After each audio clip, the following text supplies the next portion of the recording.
directed to him. And listen, at the end of the day, our concern is not with some troubled soul who has substance abuse issues. The reason that's a matter of public concern is the very significant evidence of official corruption of Joe Biden, the President of the United States, and before that, the Vice President. And I believe what DOJ was doing was, number one, by leaking they're going to go after Hunter for the personal stuff, they're walling off all of the official corruption. They don't want to look at Joe. They don't want to look at the White House. They just want to say, poor fellow with substance abuse problems. But number two, I think that was the first shoe to drop so they could then appoint this special prosecutor and indict Donald Trump and say, look how even-handed we are. We indicted Biden, we indicted Trump, not politics at all.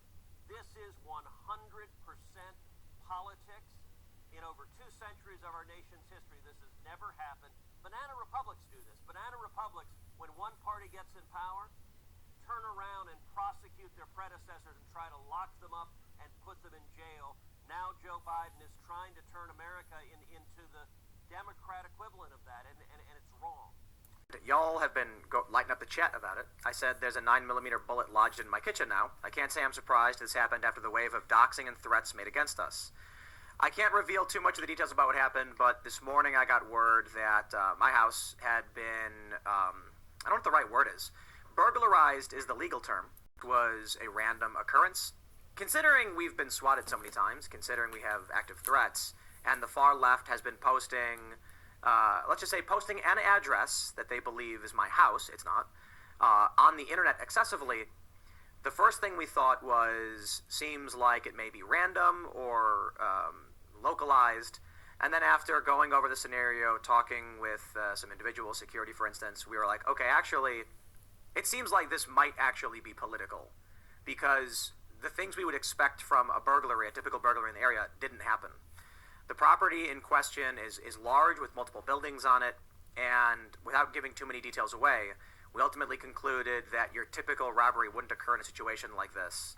During the turn of the 20th century, in Central and South America, agriculture's kind of a big deal right now. You've got a ton of little plantations all over the place, growing bananas, sugar, pineapples, that kind of thing. And they're doing alright for themselves, no big deal. But then refrigeration happened, and it changed everything. Because now produce could be kept fresh for way longer in transit, meaning the fruit companies could suddenly open up their business to the international market, their biggest new trade partner being the United States. This massive opportunity gave rise to 3 main companies, known as the United Fruit Company, Coyamel Fruit Company, and the Vaccaro Bros. By growing, shipping, and selling fruit, these 3 firms made just obscene amounts of money, a lot of which went towards buying out smaller family-owned farms and plantations. This allowed them to make even obscener amounts of money, until eventually the only competition that remained was each other. And then shit got real. The year is 1910. As I mentioned, Coyamel was doing most of its business in the country of Honduras, when the president of Honduras, Miguel Davila, decided to give a land grant to the Vaccaro Bros in exchange for helping to build some roadways. In doing so, they basically stole a bunch of Coyamel's potential plantations and gave them to a competitor. So Samuel Zamuri, owner of Coyamel, said to himself, dang, I hate those guys. If only there was some way for a guy like me to significantly influence the world around him for his own personal gain. Wait a minute. So he used a portion of his McDuck-esque fortune to hire a mercenary army, which he gave to one of his friends, former Honduran President Manuel Bonilla, and together, they overthrew the entire fucking government of Honduras. Interests secured, the businesses continued to thrive and expand, but since they got cut so many breaks by the government, very little of their commerce actually ended up benefiting Honduras as a whole. In fact, the national debt of Honduras got so bad that the government ended up not being able to perform a lot of its functions. So in response, the 3 fruit companies stepped in and said, no worries, we got this, and decided to basically build the nation's infrastructure for them, including roads, railways, shipping lines, telegraphs, telephone lines, radio towers. They even switched the whole country off to the US dollar. Keep in mind, this wasn't out of the goodness of their hearts. It was mostly just to make their own businesses function more efficiently. But it was helpful either way.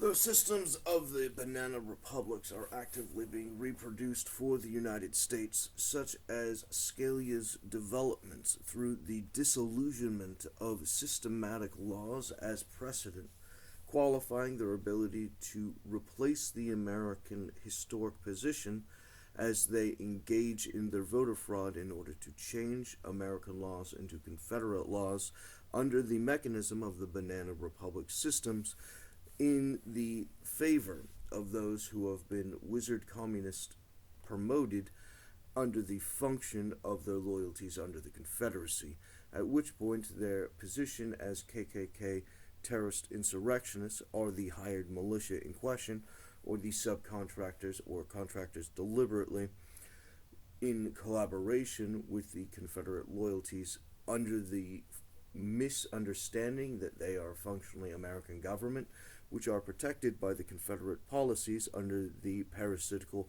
position of blocking the white cells from being able to attack the parasite in question, at which point, without the equal enforcement of laws, you have the artificial compulsion to the generation of a two-tiered justice system, which manufactures their violence against the United States as they functionally change the entire substance of the voted-in representatives, at which point they no longer have American representatives. They have loyalists who are systematically chosen between the two sides of the Confederacy, the Confederate left and the Confederate right, both of which are the same beast. And that same beast, that same empire, that same malicious tormentor of souls who, in the functional quote of the definition of communists, is that capitalists are greedy because they trade money, and communists aren't greedy because they trade people. And since the position is the compulsion of slavery or the obligation to serfdom, you have the manufacture, sales, and distribution of people and the abuses against those people as a manufactured interest for their black markets through the systematic destruction of the public, at which point you have a reduced influx of cash, in which case you have the increase of thefts or asset forfeitures, at which point the compelled stealing or looting of the American public in the Confederate loyalists inside the government allows them to systematically continue to traumatize the country into abject, unredeemable poverty at the functional progress of historic strategies on the reproduction of those banana republics, at which point you have the systematic replacing of American capitalism with the feudalist wizard communism, which generates the mechanism of their fascist endeavor, which allows for the wizard communists promoted to take over the government systematically, as the Confederate insurgents are not Americans. The Confederates breaking rank against the Americans is functionally the form and norm of the Confederate position as a disloyal separate organization or organism. As a separate organism, they qualify their ability to engage in absolute force to the point of a declaration of war action against their superior officers, and without the orders from the top in order to receive the position, under the false delusions that the plausible deniability from their very basic cons are generated, which allows for the manufacture of the groups who have been elected as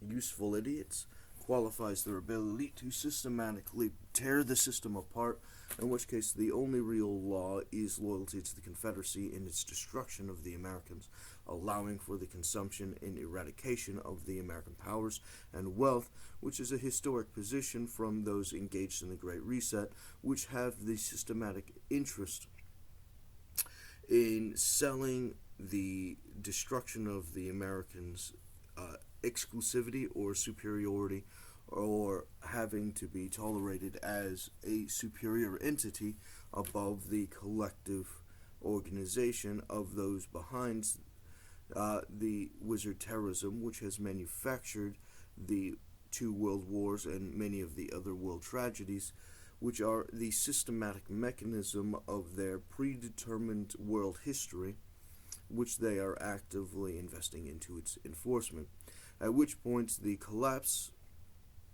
is generated, its negative reactions from the Confederate infiltration and destruction of the Europeans' wealth, which allows for the Great Reset to advantage the Confederacy, and while it would collapse the Americans, the Confederates would remain in the power position, generating their leverage or threats against the Europeans, generating the one world Confederate government for Satan, qualifying their mechanism of their use for David, which is why they haven't assassinated David Bowles yet, which requires them to engage in the full Satanist ritual and all of its various abuses and strains, so that they can release his title all of a sudden, at which point all of David's title released all of a sudden qualifies the absolute exponential wealth that could, by definition, certify the ability to engage in a one world government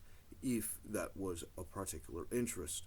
And since they themselves are not competent enough in order to create that kind of wealth, they had to steal it from David, who would have been, from their calculations, competent enough in order to generate that kind of arrangement. And since he would be able to, he wouldn't need them. And since he wouldn't need them, he doesn't need the pursuit of the agenda of the Confederates in order to rule the world, as that would be a high liability, low return asset arrangement, which they don't really care because they're just power-hungry fuck-nuggets who are loyal to their banana republic fascist bullshit. At which point you have the systematic investments into the destruction of the world, including the exponential increase into the development of bioweapons, such as the development and reproduction and distribution of gain-of-function viruses, generating their abilities to create exponential tragedies around the world, including their ability to manufacture world problems such as tsunamis or exponential trash, or generic anti-human unlivable conditions, which is their fundamental norm, as that is an extension of their essence. Now, who they are individually as loyal to Confederates is functionally toxic to humanity, and the expression of themselves to the rest of the world is toxic to humanity, at which point the only real solution is the arresting and eradication of the Confederate loyalists on the left and on the right, and all of their policies have to be thrown out for the studied mechanism of the American policies, at which point the full investigation upon the warrants for the war against the United States by the Confederacy and all of its secret arrangements must be fully displayed for public consumption, for proper investigation, for it to be organized and put into its proper place, so that the United States and the rest of the world can settle on the correct mechanisms on how to proceed in the public interest in the future. Something witchy. He wanted it to look like blacks had killed these, all he knew was they were wealthy, beautiful whites.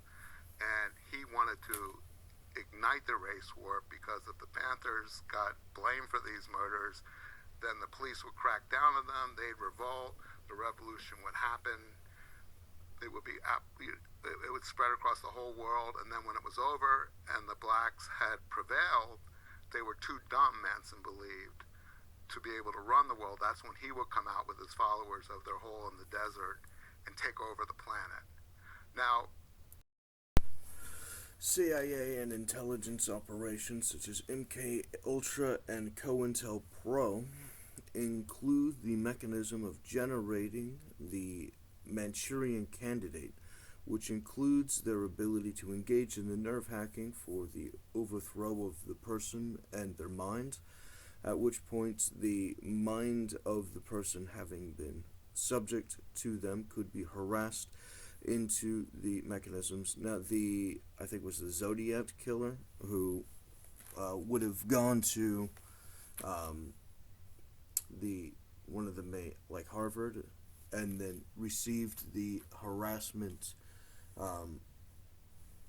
scientific experiments, at which point he would have been completely broken on the basis of those harassment campaigns, which, if you apply that to the voice of God technology, which is the act of using the surveillance nerve hacking mechanism in order to specifically aim at a specific target generating the reverberation of the signal into the inside of the head so that only the person would hear it, generates the mechanism of applying that Harvard experiment, allowing for the application of them to engage in a secret telephone or which you cannot hang up in order to generate their perpetual harassment campaigns, in order to generate these malicious stories in order to craft the future to their specific interests, at which point the FBI had historically aligned itself with the KKK in the destruction of the black communities, which is fundamental to understand that they are contracting directly themselves and subcontracting to other inferior groups and creating artificial separate groups which they protect in order to manufacture the craftings of their social engineerings and hate crime, hate group functions under the systematic positions generated for the support of Lindsey Graham's development in desired for the maturity of the policies of human trafficking through these terrorist mechanisms. Klaus Straub and I think it is Yavil, I think it was some Israeli guy, that super creepy talk about taking over people's bodies, actively, maliciously pushing for compliance, actively seeking the manipulation of sexuality, which Yavil was saying how in religion, it's hard to get people to not masturbate.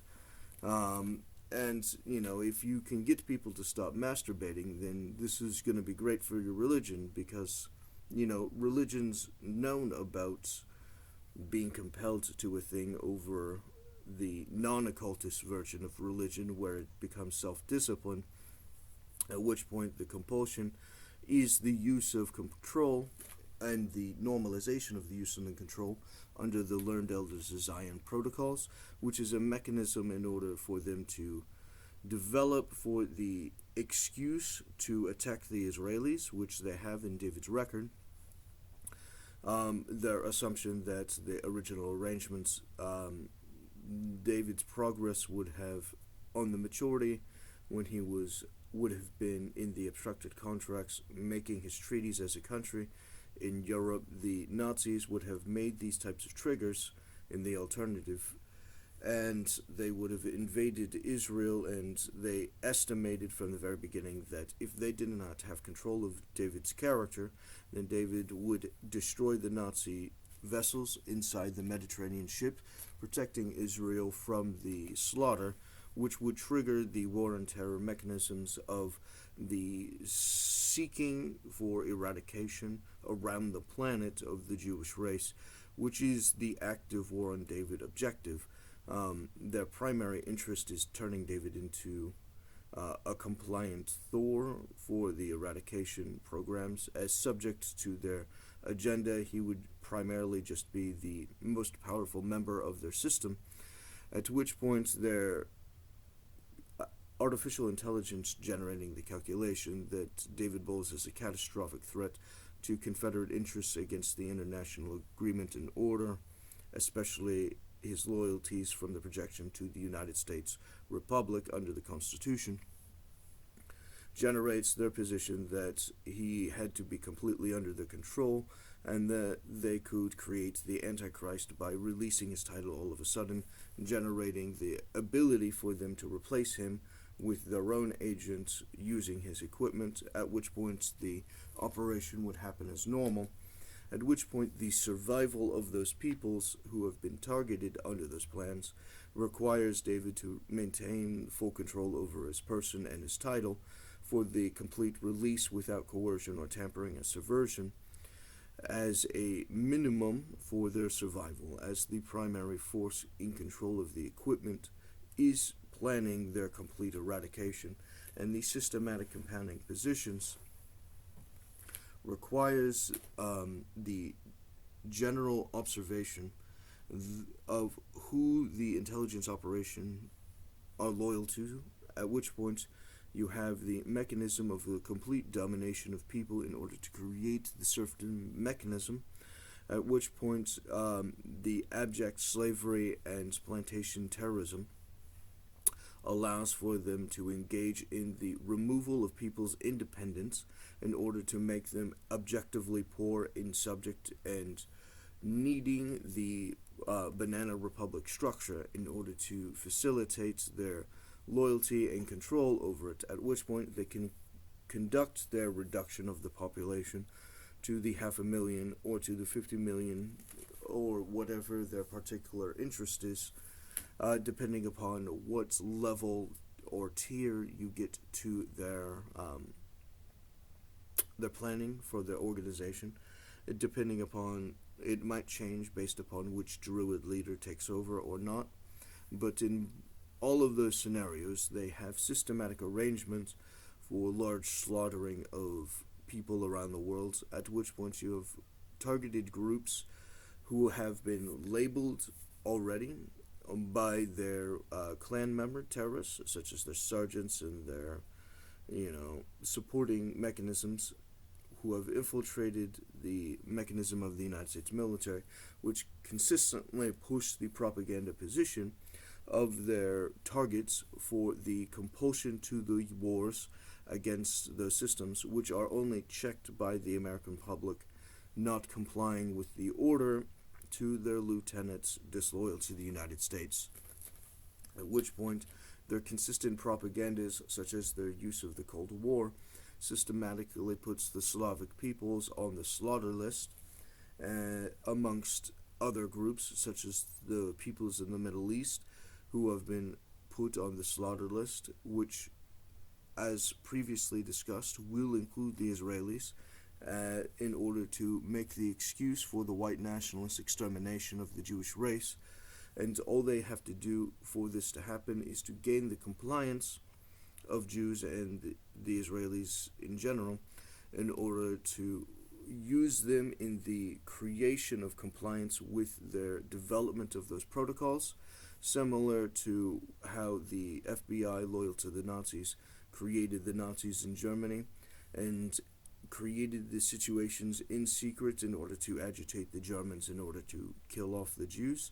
It's the same thing, at which point the plan to kill off the European Jews and all of the other Jews is simply the Nazi Europeans' slaughter of the Jews is a lower mechanism or a lower system that they would have applied in their history planning mechanisms, at which point the victor writes the history, at which point they can engage in an extermination of entire peoples, which allows for the mechanism of the genocides, which allows them to rewrite history without those peoples, at which points, if history doesn't record them, then they never really existed and their culture is completely eradicated, which is normal to the structure of the Jacobins, such as with the Catholic takeover of the Europeans when they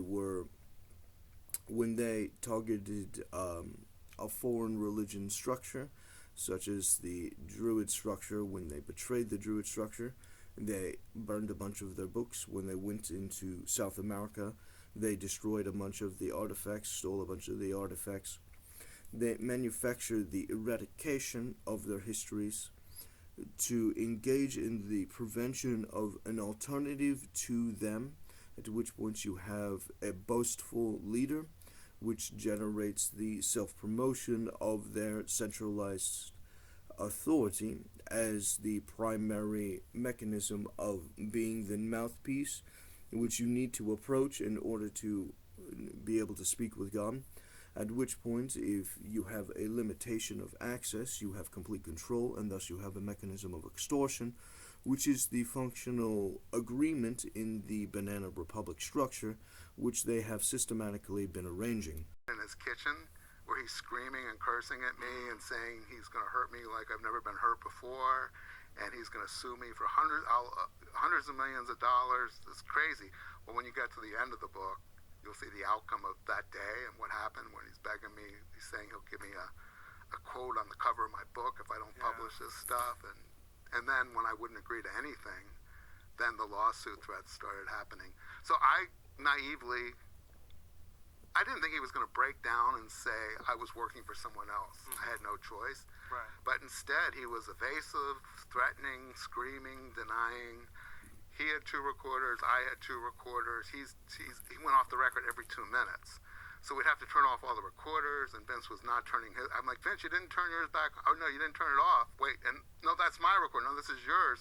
So 1 minute he's screaming and cursing at me, going, do you have any idea how I will fuck you if you fucking put this in your book?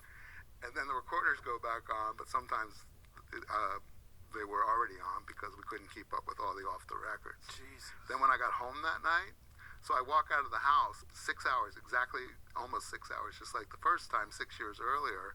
He's grabbing me by the arm. He goes, this isn't quid pro quo, this isn't quid pro quo, but if you don't put this ridiculous nonsense in, he goes, you know, a blurb from Vince Bugliosi, he always referred to himself in the third person, a blurb from Vince Bugliosi on the cover of this book, you have no idea what that does, and I rarely do it. I'm very selective. I get asked 10, 20 times a day. I mean, the man's ego is, you'll see that in the book.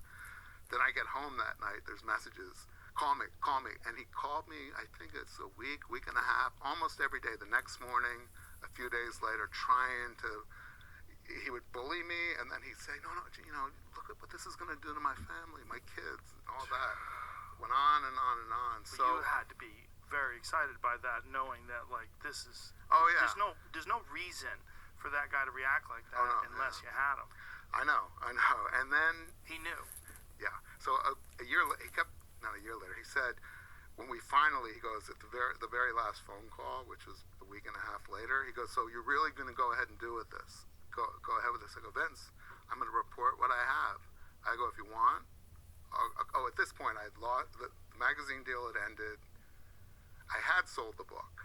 So he knew I had a publisher. I told him who it was. And he asked for my editor's name there. He said, because I will be sending them a letter. He goes, I will work on this letter for hours. It's going to be a complete rebuttal of everything you argued, all of your arguments, all your points. It's going to ruin you. They're going to cancel your deal because they're not stupid. So he wrote the letter. They got it in, I think it was June or July, after February of that year, 2005. And I got a call from my editor. He said, you got to talk to our attorneys. He goes, we have a letter from Vince. I go, well, I told you it was coming. He goes, it's insane.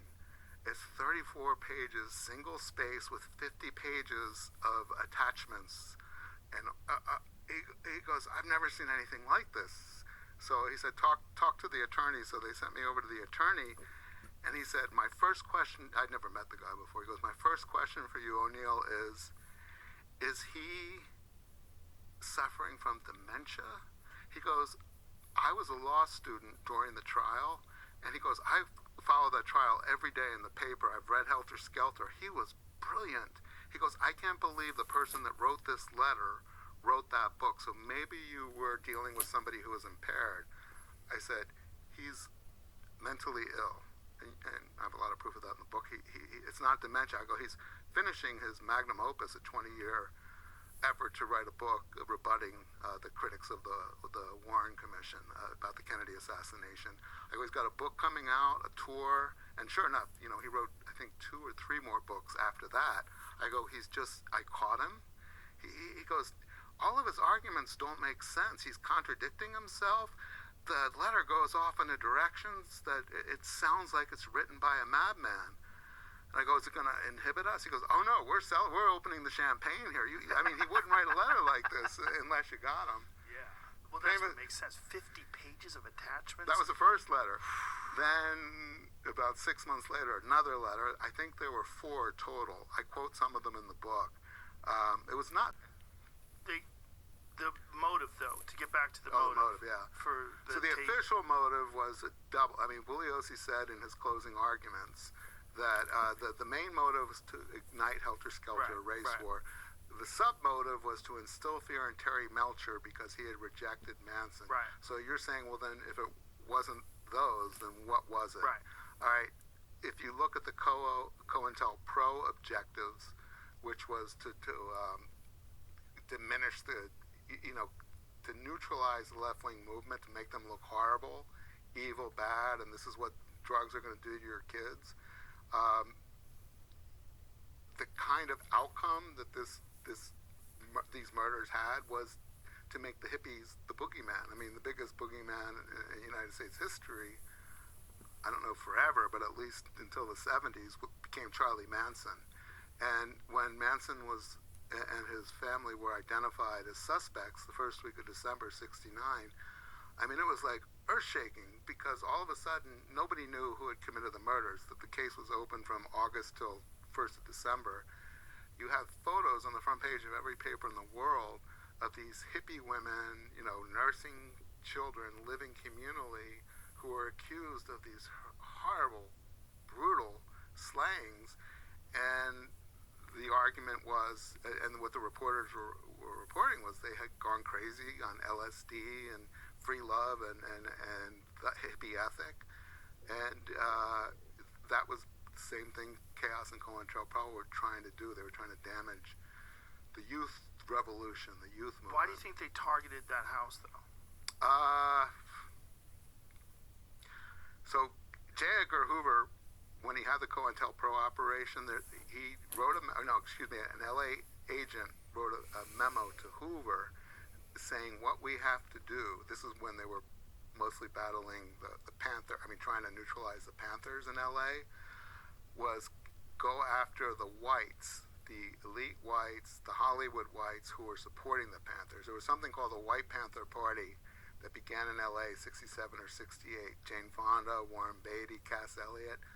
Those three were actually under surveillance by the FBI. They were part of this group, Donald Sutherland, and they were basically Leonard Bernstein. They supported the Panthers. They raised money. So in this one memo, which I think it was the winter of 68, I got the date in the book, said that what we have to make the whites think is that when the revolution finally happens, when the blacks rise up, they'll be lined up with everybody else and slaughtered.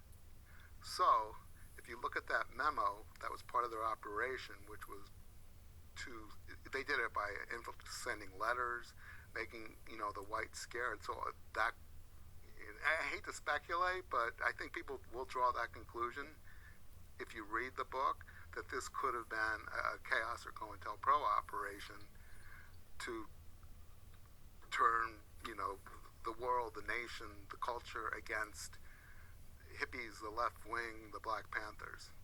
And in 1944, the country of Guatemala had a democratic revolution, and the newly elected leader, Juan Jose Arevalo, wasn't happy with how the companies treated his people. So he implemented several reforms, like a minimum wage law and universal suffrage. And while the populace got a lot of benefit out of this, United Fruit most certainly did not, because more rights for their workers means less profits for the business as a whole. Then Guatemala got a new president, Jacobo Arbenz, and he continued these reforms. And United continued to get the metaphorical shaft until finally, in 1953, they decided to go to the USA for help. Oh, Eisenhower. Yo, what's up? This Jacobo guy, he's making us pay minimum wages. Well, that doesn't sound very good for business. That's not all, though. He's also taking our unused land and giving it back to the people. Does that sound familiar? Oh, dear. You don't think. By the way it's looking, Dwight, I'd say he's a dirty, oh god, collectivizing, commie. Commie! Commie! Yeah, go get him, Dwight.